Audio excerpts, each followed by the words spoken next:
રાષ્ટ્રીય સ્વયંસેવકની ગ્રામ વિકાસ અને ગૌસેવા ગતિવિધિની સાથે દેશના અનેક ધાર્મિક સંસ્થાઓ અને સામાજિક સંસ્થાઓ હજારો સંસ્થાઓ સાથે મળી અને આખા દેશમાં છેડે છેડે એક કિસાન પોતાના ખેતરમાં આ રીતે ધરતી પૂજન કરે અને ધરતી પ્રત્યેનો આપણો જે સંબંધ છે અને એ સંબંધ જે માતા પુત્રનો જે સંબંધ છે એ સંબંધ પાછો પ્રસ્થાપિત થાય એવું ભાવ નિર્માણ થાય કે આપણે ધરતીથી જ આપણું પોષણ થાય છે અને ધરતીને આપણે પોષણ કરવી જોઈએ. આ જે આપણે વિસ્મૃતિ છે અને ધરતીને માત્ર આપણે ટુકડો એક માની અને એક જમીનનો એક ભાગ માની અને જે વ્યવહાર કરીએ છીએ એની બદલીમાં એને પણ પોષિત કરવાનો વ્યવહાર કરીએ અને એના દ્વારા આપણે પોષિત થઈએ. સમગ્ર જીવ સંસારના સમગ્ર જીવનો પોષણનો આધાર ધરતી છે. એ માનવ પણ એનાથી પોષિત થાય છે, ત્યારે એને પોષિત કરવી જરૂરી છે. અને છેલ્લે જે સ્થિતિ આપણે જોઈ રહ્યા છીએ સમાજમાં, રાષ્ટ્રમાં, કે જે બીમારીઓ જે રીતે ચાલી રહી છે એ બીમારીઓને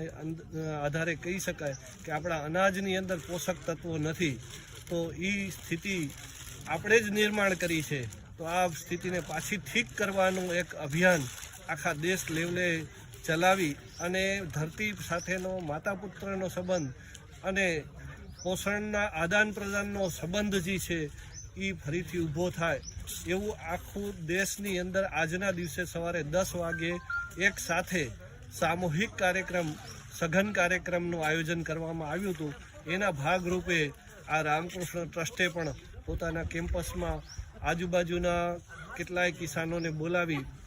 અને અમારા પણ ટ્રસ્ટના પણ ખેડૂતો પરિવારો સાથે બેસાડી અને સૌએ સાથે મળીને પૂજન કર્યું અને ગાય માતાનું પણ પૂજન કર્યું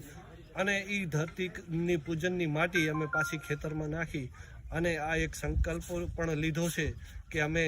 હવે અમારી ધરતી સાથે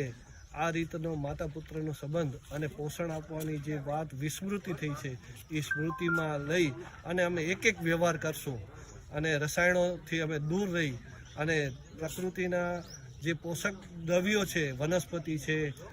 ગોબર છે,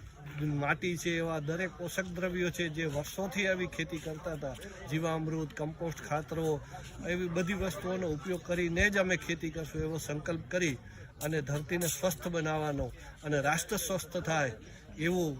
અમે અહીંયા સંકલ્પ લીધેલ છે. અને સાથે મળી અને આવો સંકલ્પ આખા દેશમાં લેવાયેલો છે. તો આવા ભાવ સાથે કે રાષ્ટ્રમાં જે આ મહામારી આવી છે એમાંથી જલ્દીમાં જલ્દી આવી મહામારીઓની સામે લડી શકે એવું સ્વસ્થ શરીર આપણને પ્રદાન થાય એના માટે ધરતીને સ્વસ્થ કરવી જરૂરી છે. એ